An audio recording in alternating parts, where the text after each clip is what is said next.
Welcome to Shattered Reality with your hosts Kate Valentine and Farusha. To our main programming, which is the very interesting, fascinating, intelligent guest that we have for you today, Dr. Ross Dunseath. Dr. Dunseath does work at the Division of Perceptual Studies at the University of Virginia. He is also associated with the Cedar Creek Institute, which may be another name for the Department of Perceptual Studies. I'm sure he'll set us straight with that. And he works with such parapsychological luminaries as James Tucker and Dr. Ed Kelly and the late Dr. Ian Stevenson. So I'd like you to welcome Dr. Ross Dunseath to our show, and his specialty is psychokinesis. Dr. Dunseath, do you mind if we call you Ross? Well, no, go right ahead. Thank you.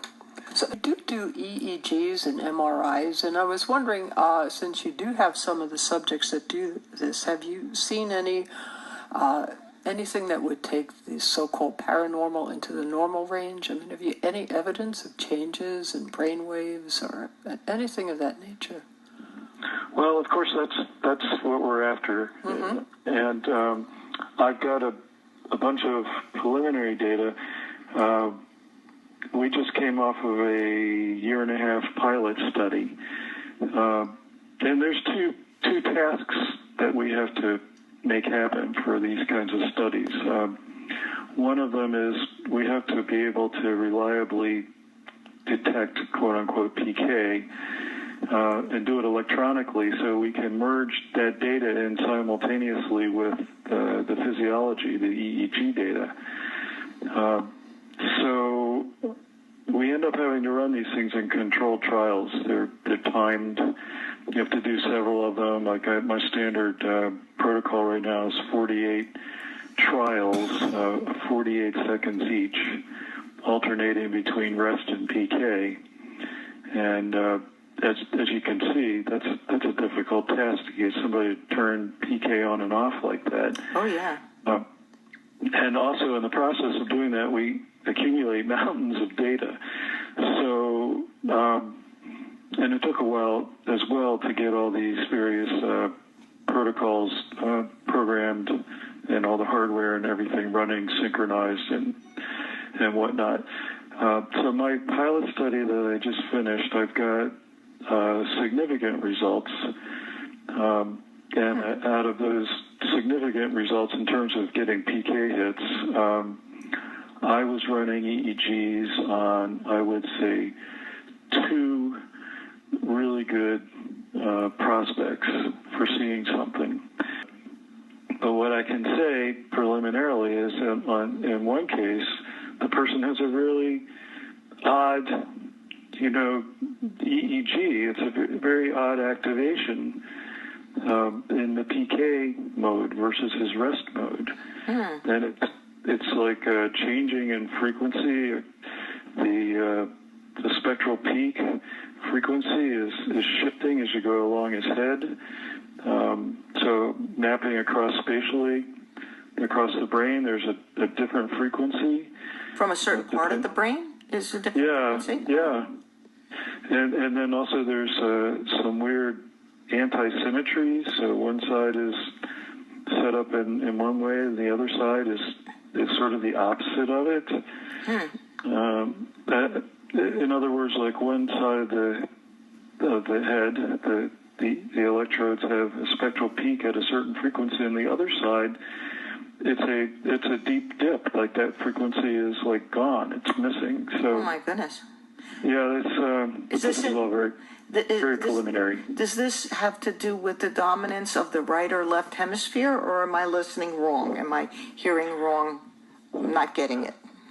At this point, I couldn't tell you. Okay. I don't know if it's showing dominance or not. And then one other question about this, in a very broad sense. I know you're measuring, everything to a very fine degree, but in a very broad sense, is the person this particular person in an alpha state when they're moving things, or are they in a beta, or is there any like a broader place that you can say that generally it happens in alpha, for instance, or it happens in delta?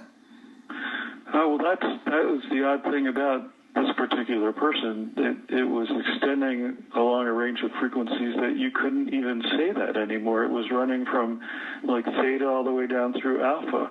Wow. So you couldn't really say, oh, this person's in an alpha state. Well, you could say, well, part of their brain's in an alpha state, but this other part over here is in the peaking in the theta frequency.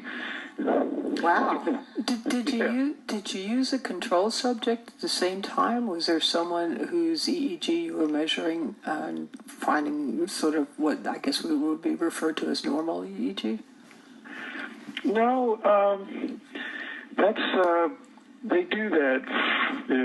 It's called a standard EEG or whatever, based on a person's age and sex and whatnot.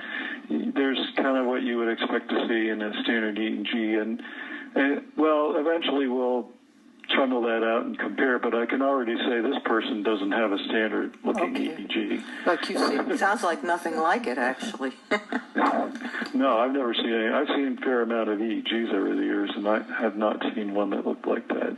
But this is not to say that you have to have an EEG that looks like that in order to make PK happen. That's we don't know yet. But if you had been in a lab doing EEGs, say for medical research or something, and you suddenly saw this one, you go, "Well, wait a minute, this does not look normal." Was that the case? If I saw something that looked like that, yeah, I would be Interesting. checking out the equipment, right? But this is just one subject, so ostensibly other subjects have provided other data. And we're in the early stages of crunching that. So we're launched into the formal study now, in which we're only accepting what we would call PK experts into the study.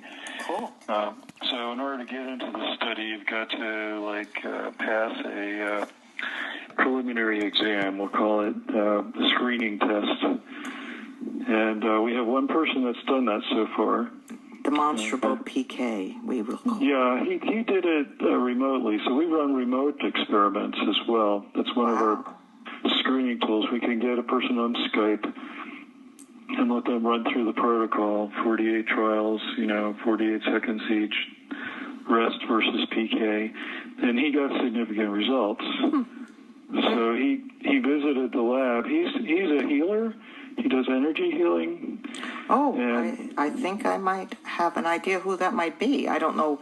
I guess we're not at liberty to say the person's name. I won't say. Oh, no, I don't think he would mind. It's Ed Edwards. Ed Edwards, yes. I was just speaking with our mutual friend, Leslie, about Ed Edwards. And so, yeah. Well, just to set the record straight, I know Dr. Ross Dunseath as a person who is a fellow member of the professional division of the Monroe Institute.